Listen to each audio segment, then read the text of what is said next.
بسم اللہ الرحمن الرحیم۔ السلام علیکم۔ یہ کتاب آپ کے لیے کاشانۂ بصیرت کے یوٹیوب چینل کی جانب سے ریکارڈ کی جا رہی ہے۔ کتاب کا نام ہے نسل کوثر۔ اب ہم کتاب کا پارٹ نمبر 8 پڑھیں گے۔ تیسرا باب مقام معظم رہبری کے نظریات۔ اس کے عناوین ہیں: پہلا حصہ امام خمینی کی شخصیت کی شناخت۔ امام خمینی ایک حیرت انگیز شخصیت، صفحہ نمبر 151۔ حضرت امام خمینی کی شخصیت کے مختلف پہلو، صفحہ نمبر 152۔ نمبر 1 عبادت اور تہجد، صفحہ نمبر 152۔ نمبر 2 شجاعت، صفحہ نمبر 152۔ نمبر 3 عظیم مسلح اور انقلابی، صفحہ نمبر 153۔ نمبر 4 اسلام ناب محمدی، حقیقی اسلام کے احیا کرنے والے، صفحہ نمبر 153۔ نمبر 5 کلمہ طیبہ اور نفس مطمئنہ، صفحہ نمبر 154۔ نمبر 6 آئے رحمت، صفحہ نمبر 155۔ دوسرا حصہ راہ امام خمینی کی خصوصیات۔ نمبر 1 اسلام ناب محمدی کا پابند ہونا، صفحہ نمبر 156۔ نمبر 2 دین کی عملی پابندی، صفحہ نمبر 157۔ نمبر 3 استکباری طاقتوں کے ساتھ مقابلہ، صفحہ نمبر 157۔ نمبر 4 عوام کی اہمیت، صفحہ نمبر 158۔ نمبر 5 ملی و اسلامی اہمیت پر اصرار، صفحہ نمبر 158۔ نمبر 6 حکومتوں سے اچھے روابط، صفحہ نمبر 158۔ نمبر 7 اسرائیل سے جہاد، صفحہ نمبر 159۔ نمبر 8 عوامی حکومت، صفحہ نمبر 159۔ نمبر 9 ملک کو اسلامی تعمیر کا عینی نمونہ بنا کر پیش کرنے کی تاکید، صفحہ نمبر 160۔ نمبر 10 محروموں کی نجات، صفحہ نمبر 160۔ نمبر 11 دور حاضر عصر امام خمینی، صفحہ نمبر 161۔ تیسرا حصہ حقیقی محمدی اسلام۔ اسلام نام محمدی کی خصوصیات، صفحہ نمبر 163۔ نمبر 1 محرومین کی امید اور مستضعفین کا مدافع، صفحہ نمبر 164۔ نمبر 2 مستکبرین کا دشمن۔ نمبر 3 ملتوں کو استقلال عطا کرنے والا، صفحہ نمبر 165۔ نمبر 4 آئین جہاد و شہادت، صفحہ نمبر 165۔ نمبر 5 عدل و انصاف کا نظام، صفحہ نمبر 165۔ نمبر 6 اسلام کا سیاست سے جدا نہ ہونا، صفحہ نمبر 165۔ اسلام ناب محمدی اور امریکیائی اسلام کے درمیان حد فاصل، صفحہ نمبر 166۔ اسلام ناب محمدی کی جانب بازگشت، صفحہ نمبر 167۔ چوتھا حصہ اسلامی نظام کی حفاظت، انقلاب کے اصول اور اقدار، صفحہ نمبر 171۔ انقلابی اقدار اور اصولوں کی حفاظت نظام کی حفاظت کی ضامن ہے، صفحہ نمبر 171۔ 2 بنیادی اقدام، صفحہ نمبر 172۔ نمبر 1 تمام افراد کی شرکت، صفحہ نمبر 173۔ نمبر 2 اسلام کے بنیادی اصول کے محور پر مرکزیت، صفحہ نمبر 173۔ پانچواں حصہ عدالت اجتماعی۔ عدالت اجتماعی کی تعریف، صفحہ نمبر 176۔ عدالت اجتماعی کی بنیادیں، صفحہ نمبر 177۔ نمبر 1 عادلانہ قوانین، صفحہ نمبر 177۔ نمبر 2 عادلانہ قوانین کو اجرا کرنے والے عادل اور باتقوی افراد، صفحہ نمبر 178۔ نمبر 3 عوام کی آگاہی اور نگرانی، صفحہ نمبر 178۔ معاشرے میں عدالت کا اجرا، صفحہ نمبر 189۔ عدالت اجتماعی کے مختلف پہلو، صفحہ نمبر 180۔ قانون میں مساوات، صفحہ نمبر 181۔ یکساں طور پر حدود الہی کا اجرا، صفحہ نمبر 182۔ محروم اور آفت زدہ طبقے پر خاص توجہ دینا، صفحہ نمبر 182۔ چھٹا حصہ انقلابی اور وفادار علماء۔ وفادار علماء کی خصوصیات، صفحہ نمبر 185۔ نمبر 2 اسلامی تحریکوں میں صف اول کے مجاہد، صفحہ نمبر 185۔ نمبر 2 عالی طبع اور پاک دامنی، صفحہ نمبر 186۔ نمبر 3 استکبار کے پروپیگنڈے کا نشانہ، صفحہ نمبر 187۔ نمبر 4 انقلاب کا معنوی سہارا، صفحہ نمبر 188۔ علماء اور عوام کی ذمہ داریاں، صفحہ نمبر 189۔ ساتواں حصہ استقلال۔ سیاسی استقلال صفحہ نمبر 194، اقتصادی استقلال صفحہ نمبر 194، اقتصادی استقلال کی شرائط صفحہ نمبر 195، الف صحیح کام انجام دینے والا ضمیر صفحہ نمبر 196، بے دینی اور قومی جذبہ صفحہ نمبر 196، جیم ریسرچ اور ایجادات کی طرف توجہ صفحہ نمبر 196، ثقافتی استقلال صفحہ نمبر 197۔ آٹھواں حصہ اتحاد و اتفاق، اسلام اتحاد کا اصلی محور و مرکز صفحہ نمبر 201، عزت و سربلندی صفحہ نمبر 202، دشمنوں کے مقابلے میں استقامت صفحہ نمبر 203، فتح کا حصول صفحہ نمبر 203، دشمنوں کو مایوس کرنا صفحہ نمبر 203، آپس میں دشمنی اور کشمکش ہرگز نہ رکھیں صفحہ نمبر 204۔ نواں حصہ دشمن کی پہچان، دشمن کو پہچاننے کی ضرورت صفحہ نمبر 206، اسلامی نظام کا اصلی دشمن عالم استکبار صفحہ نمبر 207، ایک عام اور مقدس مقابلہ صفحہ نمبر 208، دشمن کے مکر و حیلے کی شناخت صفحہ نمبر 209، نمبر 1 تفرقہ ڈالنا صفحہ نمبر 209، نمبر 2 برے پروپیگنڈے کے ذریعے ماحول بگاڑنا صفحہ نمبر 210، نمبر 3 دین سیاست سے الگ ہے کا پروپیگنڈا صفحہ نمبر 211، نمبر 4 برائی اور فساد پھیلانا صفحہ نمبر 212، نمبر 5 ایجنٹوں سے کام لینا صفحہ نمبر 212، نمبر 6 ہتھیار ضبط کرنا صفحہ نمبر 213، دشمن کی سازشوں کا مقابلہ کرنے کی راہیں صفحہ نمبر 214، نمبر 1 اتحاد کی حفاظت صفحہ نمبر 214، نمبر 2 میدان عمل میں عوام کی موجودگی صفحہ نمبر 216، نمبر 3 خدا کی یاد اور حصول معنویت صفحہ نمبر 217، نمبر 4 ثبات و استقامت صفحہ نمبر 218، نمبر 5 فوجی تیاری صفحہ نمبر 219، نمبر 6 ہمیشہ آگاہ ہوشیار رہنا صفحہ نمبر 221۔ 10واں حصہ ثقافتی یلغار، قومی و اسلامی ثقافت دشمن کے لیے خطرہ صفحہ نمبر 224، ثقافتی یلغار ایک آزمودہ اور کامیاب حربہ ہے صفحہ نمبر 225، ثقافتی میدان میں ہر طرف حملے کا منظر صفحہ نمبر 226، ثقافتی یلغار کے اصلی اہداف صفحہ نمبر 227، نمبر 1 اسلام مٹانا صفحہ نمبر 227، نمبر 2 اسلامی انقلاب سے نوجوان نسل کے اعتقاد کو ختم کرنا صفحہ نمبر 227، نمبر 3 اصل نظام پر حملہ صفحہ نمبر 228، نمبر 4 فساد کی توجیہ و تبلیغ صفحہ نمبر 228، ثقافتی یلغار کا مقابلہ کیسے ہو صفحہ نمبر 228، نمبر 1 مقابلے میں ثقافتی وار صفحہ نمبر 228، نمبر 2 دشمن کی حیثیت کو پہچاننا صفحہ نمبر 229، نمبر 3 اسلامی اقدار کا دفاع صفحہ نمبر 229، نمبر 4 آرٹ اور دیندار آرٹسٹ سے استفادہ صفحہ نمبر 230، نمبر 5 امر بالمعروف اور نہی عن منکر صفحہ نمبر 231، اسلامی حکومت کا فریضہ صفحہ نمبر 232۔ 11واں حصہ اسلامی نظام میں عوام و عہدیداروں کا مقام، اسلامی نظام صفحہ نمبر 233، عوام کا مقابلہ صفحہ نمبر 234، عوامی نظام کے اصلی مالک ہیں صفحہ نمبر 234، نظام اور استقلال کے اصلی محافظ صفحہ نمبر 235، اسلامی نظام عوام کا ہے اور عوام ہی اس کا سہارا ہے صفحہ نمبر 236، نظام کی تقدیر میں اصلی کردار صفحہ نمبر 236، اسلامی نظام کی ترقی میں پہلی شرط عوام کا تعاون صفحہ نمبر 237، عوام کا تعاون دشمنوں کے لیے آئینی دیوار صفحہ نمبر 238، اسلامی نظام کے عہدیداران عوام کے خاموش خدمت گزار صفحہ نمبر 238۔ اس کے ساتھ ہی کتاب کا باقاعدہ آغاز کرتے ہیں۔ تیسرا باب مقام معظم رہبری کے نظریات۔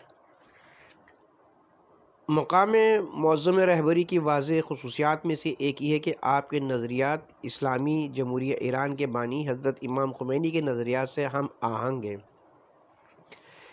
اس فکری آہنگی کو بیان کرنا دونوں شخصیات کی جانب سے بنیادی مسائل میں مشترک روش اور طریقہ کار کو اختیار کرنے کی وضاحت کرنا اور حضرت امام کی شخصیت کی عظمت کو آپ کی فصیح و بلیغ تقریر سے بیان کرنا اور آپ کی شخصیت پر اس روح الہی کی تاثیر کی مقدار بتانا ہمارا اصل ہدف ہے، تاکہ اس سے دو مطلب ہمارے معاشرے کے لیے واضح ہو جائیں۔ نمبر 1، حضرت امام کی ملکوتی شخصیت کا اقتدار، عظمت اور بزرگی ہمارے معاشرے کے لیے اچھے طریقے سے روشن ہو جائے اور رہبر معظم انقلاب کے افکار و انظار پر اس الہی انسان کی شخصیت کا نفوذ مشخص ہو جائے۔ نمبر 2، رہبر کی استقامت اور اصولوں کی پابندی اور حضرت امام خمینی کی تحریک کو جاری رکھنے اور آگے بڑھانے کے لیے ان کے افکار کے ساتھ آپ کے نظریات کی ہم آہنگی کو آپ ہی کے خطاب میں مشاہدہ کیا جائے۔ کتاب کا یہ باب کلی طور پر 2 حصوں پر مشتمل ہے۔ پہلے حصے میں شخصیت امام اور راہ امام کی خصوصیات کے بارے میں رہبر معظم کی نظر کو بیان کیا گیا ہے۔ دوسرے حصے میں آپ کے نظریات اور ان کے حضرت امام خمینی کے افکار و انظار کے ساتھ یکساں ہونے کو بیان کیا گیا ہے۔ صفحہ نمبر 150، پہلا حصہ، امام خمینی کی شخصیت کی شناخت۔ امام خمینی ایک حیرت انگیز شخصیت ہے۔ دنیا کے رہبروں اور بزرگوں کے درمیان امام خمینی کی شخصیت اس قدر عظیم تھی کہ انبیاء اور اولیاء معصومین علیہم السلام کے علاوہ مشکل ہی سے ایسی شخصیت ملتی ہے جس میں یہ خصوصیات پائی جائیں۔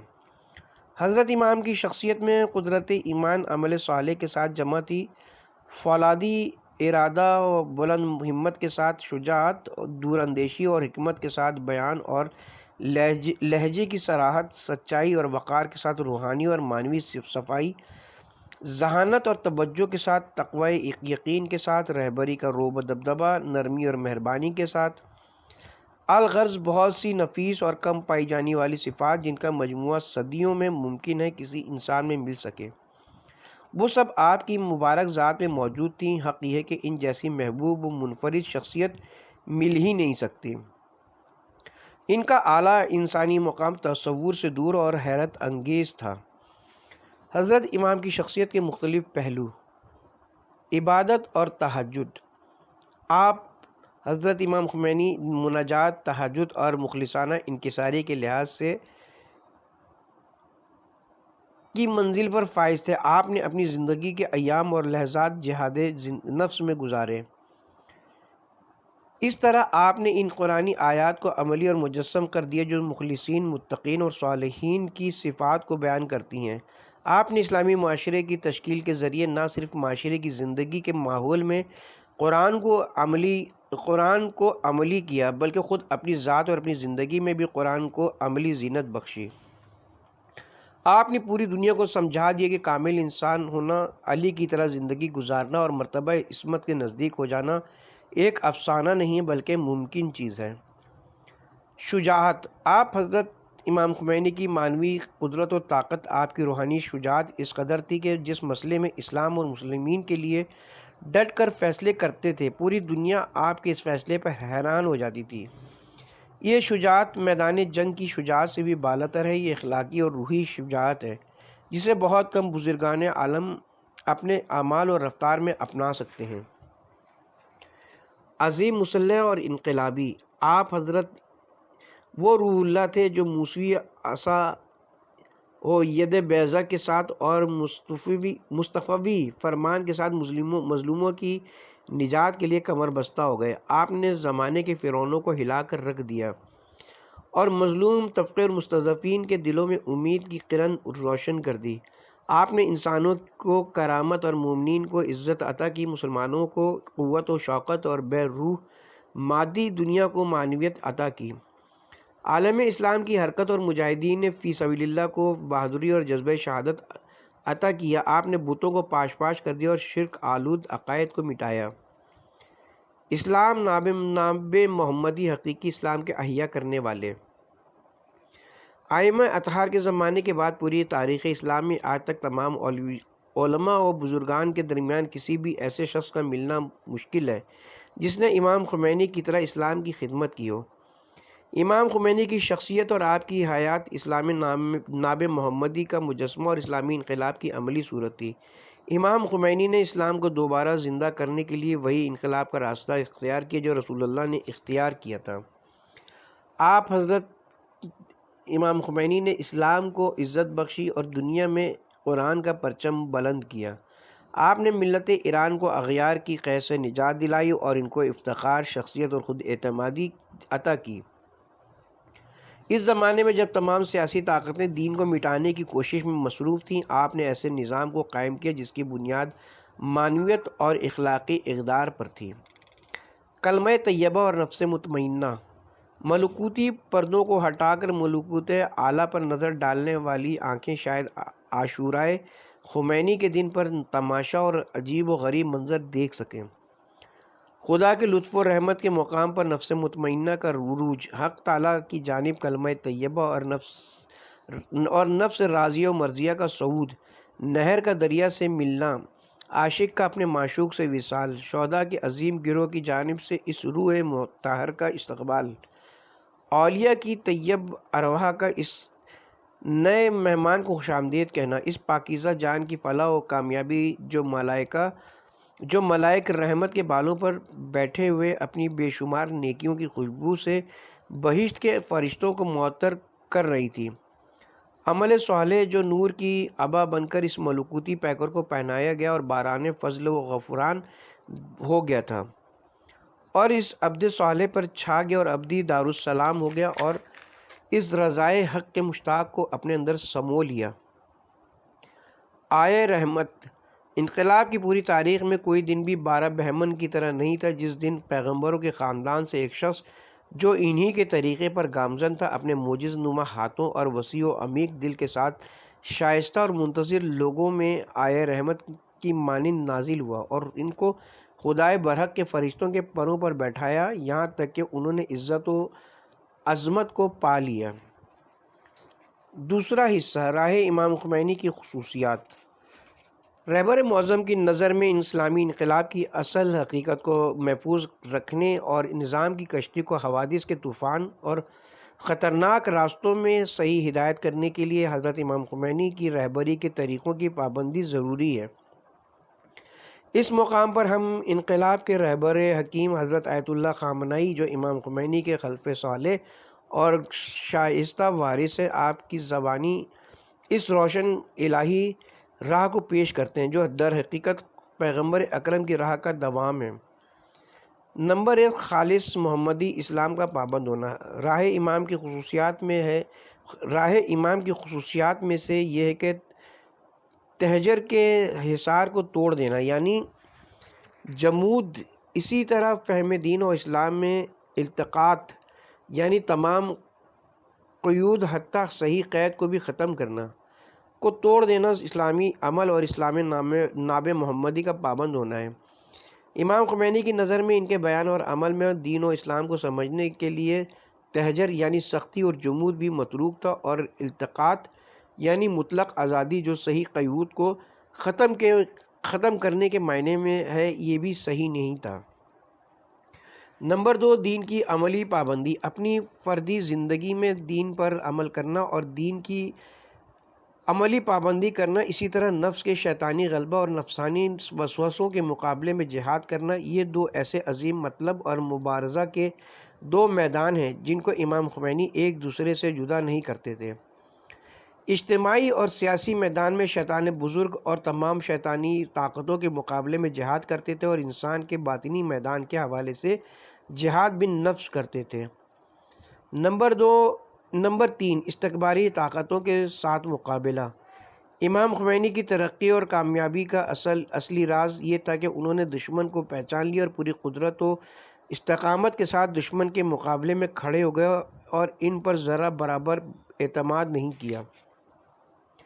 نمبر 4، عوام کی اہمیت۔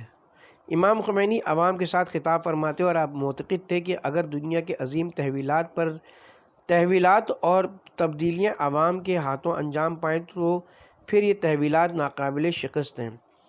عوام دنیا میں تحول ایجاد کر سکتی ہے اور اپنے ماحول کو بدل سکتی ہے۔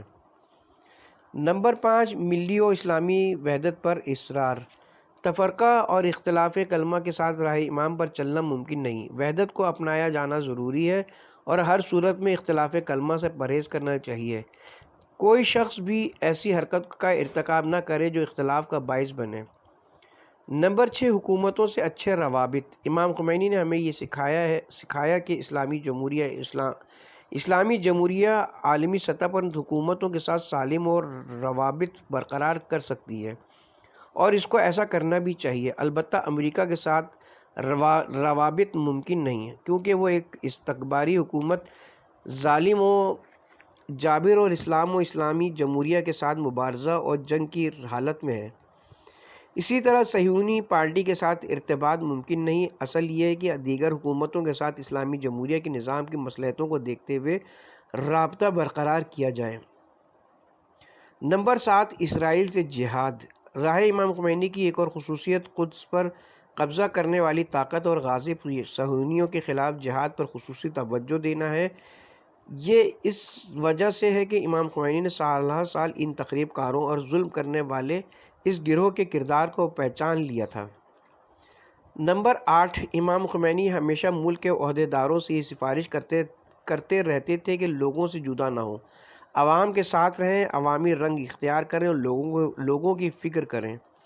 اسی طرح عوام سے بھی امام عہدیداروں کے بارے میں سفارش کرتے تھے، حکومت کے بارے میں سفارش کرتے تھے، ان لوگوں سے جو حکومت اور اراکین نظام کو کمزور کرتے تھے۔ امام خمینی کسی نہ کسی طرح مقابلہ کرتے تھے۔ نمبر 9، ملک کو اسلامی تعمیر کا عینی نمونہ بنا کر پیش کرنے کی تاکید۔ امام خمینی اس بات پر اصرار فرماتے تھے کہ اس ملک کی تعمیر کی جانی چاہیے تاکہ اسلامی تعمیر کا ایک عملی نمونہ دنیا کے سامنے پیش کیا جا سکے۔ نمبر 10، محروموں کی نجات۔ امام کی نظر میں ہمیشہ عوام مرکز اور محور تھے۔ تمام اقتصادی اور ارتقائی فعالیتوں کا مرکز و محور محروم عوام کو محرومیوں سے نجات دلانا تھا۔ دور حاضر عصر امام خمینی۔ راہ امام خمینی کی ان خصوصیات کی جانب توجہ کرتے ہوئے جو ذکر کی گئی، بلا شک و تردد دور حاضر کو زمانہ امام خمینی کا نام دیا جانا چاہیے۔ ہم صراحت کے ساتھ پورے عالم کی اقوام کے سامنے یہ اعلان کرتے ہیں کہ دشمن کا یہ نعرہ جسے وہ مختلف طریقوں سے دنیا کے سامنے پیش کرتے ہیں کہ امام خمینی کا دور ختم ہو گیا ہے، یہ محض ایک استکباری پروپیگنڈا اور دھوکہ ہے۔ امریکہ اور اس کے ساتھیوں کے برخلاف امام خمینی ان کی افکار اپنی ملت اور معاشرے میں موجود ہیں۔ امام خمینی کا دور باقی ہے اور رہے گا۔ ان کی راہ ہماری راہ، ان کا ہدف ہمارا ہدف اور ان کی رہنمائی ہمارے لیے روشن چراغ ہے۔ تیسرا حصہ، حقیقی محمدی اسلام۔ آج عالم حقیقی اسلام نام محمدی کی تہذیب کا نشأت کا تشنہ ہے۔ اسلامی انقلاب کے ثمرات میں ایک ثمرہ اسلامی تہذیب ہے جس نے اپنے ہمراہ ایک نئی لغت کو مسلمانان ایران اور دیگر مسلمان اقوام کے لیے بطور تحفہ پیش کیا۔ اس لغت نے جو اسلامی انقلاب کی بے نیاز تہذیب کی عکاس ہے، دنیا کے لوگوں کو حقیقی اور غیر حقیقی اسلام کی پہچان عطا کی۔ ان لغات و اصطلاحات میں سے ایک اسلام ناب محمدی کی اصطلاح وہ لغت ہے جو رہبر کبیر انقلاب حضرت امام خمینی کی یادگار ہے۔ اسلامی انقلاب کے رہبر گرامی بھی اس بارے میں فرماتے ہیں، اسلام ناب کی حقیقت ایک جزاب حقیقت ہے جو خود غرضی اور کینہ اور زردی سے آلودہ نہ ہونے والے دلوں کو اپنی طرف کھینچ لیتی ہے۔ یہ وہی حقیقت ہے جسے ہمارے امام خمینی اور انقلاب نے دوبارہ دنیا والوں کے سامنے پیش کیا ہے اور تشنہ دلوں اور تلاش کرنے والی آنکھوں کے سامنے بیان کیا ہے۔ مکتب انقلاب میں جس کی بنیاد ہمارے امام نے رکھی، سفیانی اور مروانی اسلام کی بساط کو لپیٹ لیا گیا ہے۔ وہ اسلام جو فقط نام کا ہو، صرف ظاہری عبادتوں تک محدود ہو، جو دولت مندوں اور سلاطین کی خدمت کے لیے مخصوص کر دیا گیا ہو۔ بالفاظ دیگر وہ اسلام جو باطل طاقتوں کے ہاتھوں میں ایک آلہ ہو جائے اور دنیا کی قوموں کے لیے آفت، ایسا اسلام انقلاب کے مکتب سے سمیٹ لیا گیا اور اس کی جگہ وہ اسلام رائج کیا گیا جو اسلام قرآنی اور محمدی ہے۔ عقیدہ و جہاد ہے وہ اسلام جو ظالم کا دشمن اور مظلوم کا مددگار ہے، وہ اسلام جو دنیا کی فرعونوں کے مقابلے پر ہے۔ خلاصہ یہ کہ وہ اسلام جو دنیا کے جباروں اور متکبروں کو گرانے والا اور اس کی جگہ مستضعفین کی حکومت قائم کرنے والا ہے، اسے رائج کیا گیا۔ اسلام ناب محمدی کی خصوصیات۔ اسلام ناب محمدی کی ایسی خصوصیات ہیں جو اسے واقعی اقتدار سے خالی اسلام اور امام خمینی کے الفاظ میں امریکائی اسلام سے جدا کرتی ہیں۔ حقیقی محمدی اسلام کی شناخت کا لازمہ اس کی خصوصیات سے آشنائی ہے۔ رہبر معظم کی نگاہ میں بعض خصوصیات مندرجہ ذیل ہیں۔ نمبر 1، محرومین کی امید اور مستضعفین کمزوروں کا مدافع۔ ہماری نظر میں اسلام ناب وہ اسلام ہے کہ اگر مستضعف و محروم طبقہ اس سے امید نہ رکھے اور دل نہ لگائے تو وہ اسلام نہیں، اور وہ اسلام جو محروم طبقے کی کچلی ہوئی آرزوؤں کو زندہ نہ کر سکے، اس کے اسلام ہونے میں شک کرنا چاہیے۔ اسلام ناب محمدی وہ اسلام ہے جو مظلومین اور مستضعفین کے حقوق کا دفاع کرے۔ نمبر 2، مستکبرین کا دشمن۔ اسلام ناب محمدی وہ اسلام ہے جو دشمنوں کے ساتھ جہاد کرنے والا اور فتنہ گروں اور زور گوئی کرنے والوں کے مقابلے میں کسی قسم کی سازش قبول نہیں کرتا۔ ہمارا اسلام ناب وہ اسلام ہے جس سے زمانے کے ابو جہل اور ابو سفیانوں کو ڈرنا چاہیے۔ اگر وہ نہ ڈرتے ہو تو پھر اس کے اسلام ہونے میں شک کرنا چاہیے۔ یہ بات واضح ہے کہ اسلام ناب محمدی ظلم، برائی اور اخلاقی پستی کو معاشرے میں برداشت نہیں کرتا۔ دنیا کے ان نظاموں کے لیے حقیقی خطرہ ہے جن کی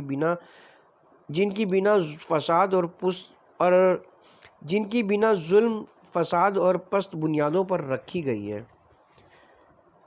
نمبر 3، ملتوں کو استقلال عطا کرنے والا۔ اسلامی ممالک کی حکومتیں اگر اپنے ملک اور ملت کے بارے میں فکر مند ہیں تو انہیں یہ جان لینا چاہیے کہ اسلام ناب محمدی وہ چیز ہے جو ملت کو زندگی، شرف اور استقلال اور حکومتوں کو قدرت عطا کرتا ہے۔ نمبر 4، آئین جہاد و شہادت۔ ہمارا اسلام جہاد اور شہادت کا اسلام ہے۔ ہماری قوم نے پوری تیاری کے ساتھ اس راہ میں قدم رکھا اور ہم بھی امید کرتے ہیں کہ اس اسلام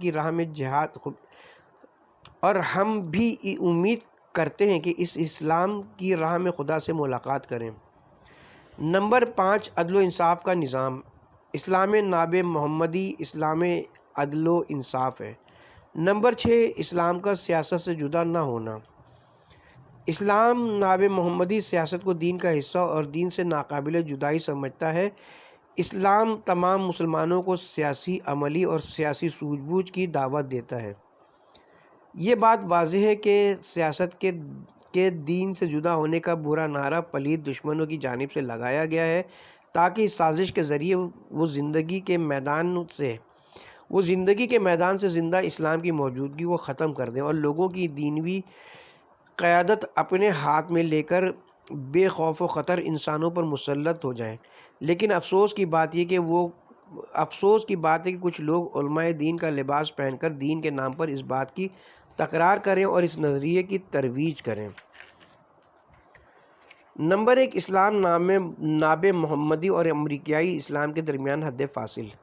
اسلامی انقلاب میں کتاب اور سنت کے اسلام نے بدعت اور خرافات والے اسلام کی جگہ لے لی۔ جہاد اور شہادت والے اسلام نے گوشہ نشینی اور ذلت والے اسلام کی جگہ لی۔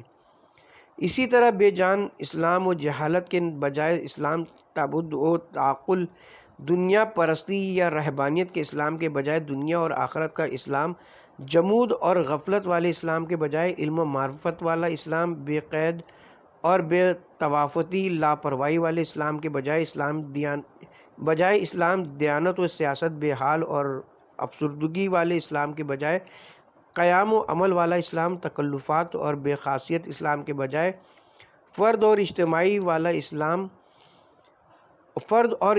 والا اسلام، قدرت مند لوگوں کے ہاتھوں میں کھلونا ہونے والے اسلام کے بجائے